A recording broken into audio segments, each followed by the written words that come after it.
Chettinad Cement, perfect concrete choice. 63 years of excellence.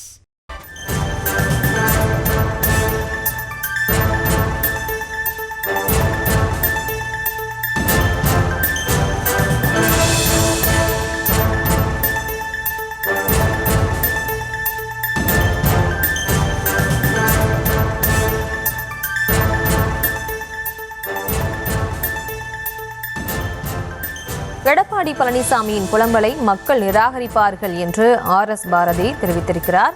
இது தொடர்பான விவரங்களோடு இணைகிறார் எமது செய்தியாளர் பாரிகார்த்திக்.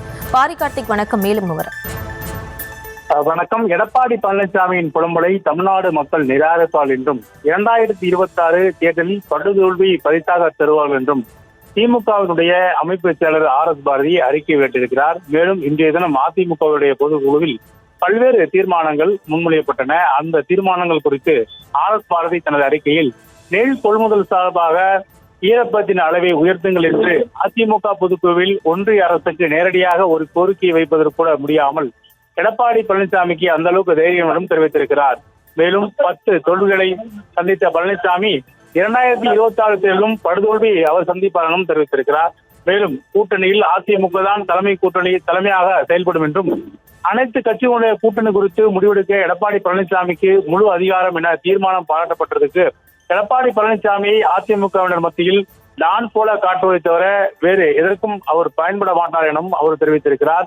மேலும் அதிமுக பொதுக்குழு கூட்டத்திற்கு 2 நாள் முன்பு கூட குஜராத்தில் பேசிய அமித்ஷா பீகாரை தொடர்ந்து தமிழ்நாட்டிலும் பாஜக கூட்டணி ஆட்சி அமைக்கும் என்றார். மாப்பிள்ளை அவர்தான், ஆனால் அவர் போட்டிருக்கும் சட்டை என்னுடையது என்ற வசனம் போல மாப்பிள்ளை பழனிசாமி தான், ஆனால் அவருக்கு எந்த அதிகாரம் கிடையாது என்பது போல அமித்ஷா பேசியிருப்பதாகவும் அவர் தெரிவித்திருக்கிறார்.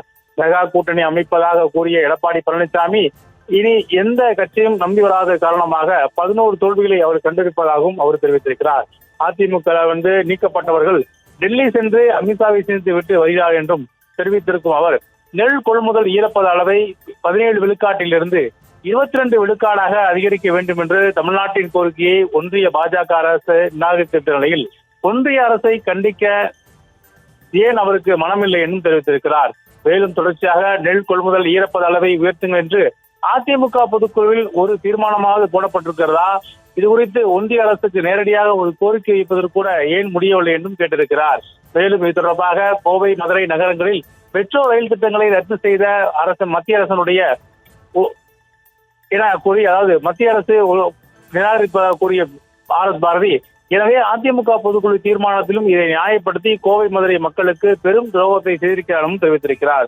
மேலும் தொடர்ச்சியாக பல்வேறு குற்றச்சாட்டுகளை கூறி வரும் திமுக அமைப்பு செயலர் RS பாரதி தொடர்ச்சியாக பல்வேறு விஷயங்களை பட்டியலிட்டு பாஜகவினுடைய மதவெறி கொள்கைக்கு எதிராக இருப்பது திமுக மட்டுமல்ல, தமிழ்நாடு என்பதால் தமிழ்நாட்டிற்கு துரோகத்தையும் வஞ்சகத்தையும் மட்டுமே ஒன்றிய பாஜக அரசு துணிந்து செய்கிறது. அப்படி இருந்தும் பாஜகவுடன் கூட்டணி வைத்து இத்தகைய வேலை எடப்பாடி பழனிசாமியினுடைய இந்த புலம்பலை தமிழ்நாடு மக்கள் குறிப்பாக வருகின்ற தேர்தலில் நிராகரிப்பார் எனும் அந்த அறிக்கையில் தெரிவித்திருக்கிறார்.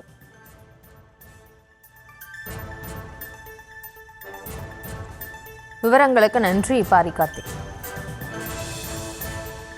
Chettinad Cement, perfect concrete choice. 63 years of excellence.